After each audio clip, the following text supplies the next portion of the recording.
Tu veux visiter Colmar à Noël? Voici les 7 activités que tu dois absolument faire pour passer de bonnes vacances. Évidemment, Colmar, c'est une ville ultra connue, c'est ultra instagrammable, donc évidemment, il va y avoir de la foule, mais moi, je vais pas te donner tous les trucs où il y a 100% de la foule, et surtout, je vais te donner des conseils pour éviter la foule, parce que moi, je déteste en fait le monde, la foule et tout. Je veux passer de bonnes vacances, et donc je vais te donner des astuces, des conseils, et surtout des activités à faire où il n'y a pas grand monde finalement. Donc c'est parti. Évidemment, la première activité, ça va être le marché de Noël. Tu vas à Noël à Colmar, il faut faire le marché de Noël. C'est hyper beau. En fait, ce qu'il y a de super à Colmar, c'est qu'ils ont 6 places de marché différentes, qui ont chacun un petit peu une ambiance, des spécificités et tout, et surtout des décors différents. Et ça, c'est trop bien. Alors, ils te fournissent une petite carte, etc. Mais généralement, la plupart des marchés sont dans la zone de l'église et de la Petite Venise. Donc, tu peux traîner un petit peu là. C'est là où tu vas recevoir tous les marchés. Donc, c'est super à faire. Par contre, en termes de temps, tu en as pour 2h30, 3h, 4h si tu traînes et que tu fais les 2 églises, tu te poses dedans, etc. D'ailleurs, c'est quelque chose que je te conseille de faire à Colmar. C'est une activité en plus.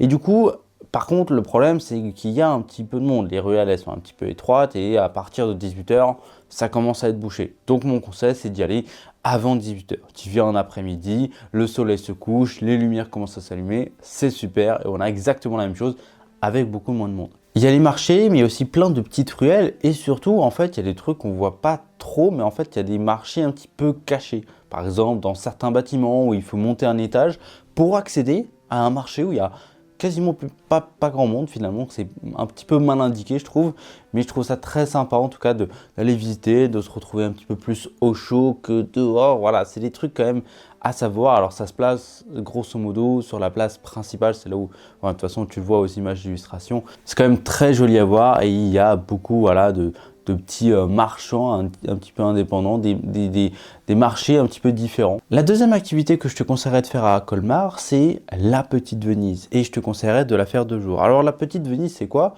C'est pas à Venise. Moi j'y suis allé, c'est pas vraiment la même chose. C'est simplement une sorte de petit canal sympa sur lequel tu peux embarquer au bord d'une barque, qui d'ailleurs je crois c'est 9 € par personne, c'est pas très cher du tout. Voilà, moi je l'ai pas fait, mais c'était très mignon, très sympa, mais un petit peu petit. Mais voilà, en tout cas tu as un quartier par rapport à ça qui est sympa à voir. Voilà, il y a beaucoup de gens qui se prennent en photo. Encore une fois, il faut aller un petit peu tôt. Moi, je te conseille d'y aller le jour, sinon tu vois un petit peu rien. Et je te conseille de te perdre dans les rues adjacentes. Parce que tu as la rue principale, là où tout le monde, avec le pont, tout le monde se prend en photo. Mais tu as plein de petites rues à côté qui t'amènent justement au pied de la Petite Venise. Et là où il y a 2-3 personnes grand maximum. Et là, je te conseille vraiment d'y aller. La troisième activité que je pourrais te conseiller, c'est évidemment les dégustations. Le vin chaud, les produits, tout ce qu'il y a, les bretzels et tout, salé, sucré, les choucroutes et tout. Il y a plein de stands qui vendent un petit peu de tout ça. Moi, je te conseille d'en faire plusieurs parce que suivant les prix, il y a des prix qui peuvent varier de 2 € pour un simple bretzel, que ce soit de 3,50 € à 5,50 €. Donc voilà, un petit peu regarde ce qu'il y a. Moi, j'avais trouvé un spot parfait. Pourtant, il était en plein milieu de tout le monde, mais il y avait personne qui achetait là-bas, je sais pas pourquoi. Après, peut-être qu'il était 16h et du coup que je commençais à déguster des bretzels salés. Voilà, bref, c'est mon truc. Mais je te conseille de déguster, d'aller regarder un petit peu tout ça, voire même de manger dans un restaurant typique.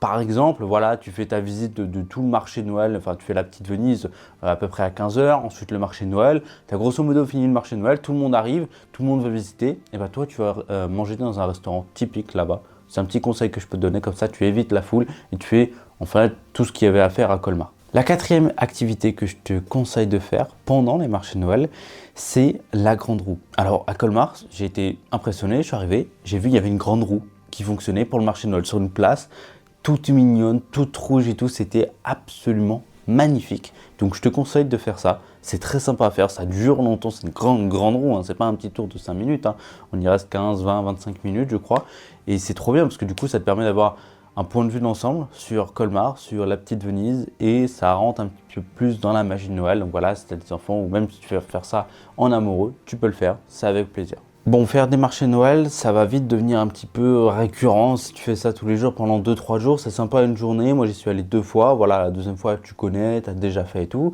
Mais du coup, qu'est-ce qu'on peut faire à côté de ça? Eh bien, moi, je te conseillerais d'aller sur les autres marchés de Noël. On a évidemment Strasbourg. Bon, Strasbourg, c'est connu. Voilà, il y a quand même beaucoup de monde et tout. Pareil, il faut venir tôt. Si tu veux avoir tous les guides et tout, les astuces et tout, c'est dispo dans la description. Par contre, je te conseillerais bien d'aller à Mulhouse. Mulhouse, c'est moins connu, c'est plus petit, mais c'est très sympa. On a aussi le musée du train et de l'automobile à faire à Mulhouse. C'est très sympa pour occuper une journée entière. On a Rivière, qui est pas loin de Colmar. C'est un tout petit village hyper typique avec aussi un marché de Noël. Mais évidemment, il y a du monde qui va parce que c'est l'un des plus beaux villages de France. Donc tu vas à peu près dans le milieu d'après-midi maximum. Et là, tu auras moins de monde, donc tu seras plus tranquille. Et moi, je te conseillerais d'aller faire un tour au Grand Ballon. C'est en fait la pointe d'une montagne. Je crois que tu es à 1400 mètres d'altitude. Tu vas en voiture, tu es quasiment en haut. Et moi, j'y suis allé et j'ai eu de la neige. La neige à cette époque-là, c'était trop bien. On était vraiment dans la magie de Noël, dans la magie de l'hiver. C'était incroyable, il n'y avait personne. La route pour y aller, elle est super sympa. Donc voilà, c'est un petit conseil que je pourrais te donner pour sortir un petit peu de tous les trucs, stands de Noël, etc.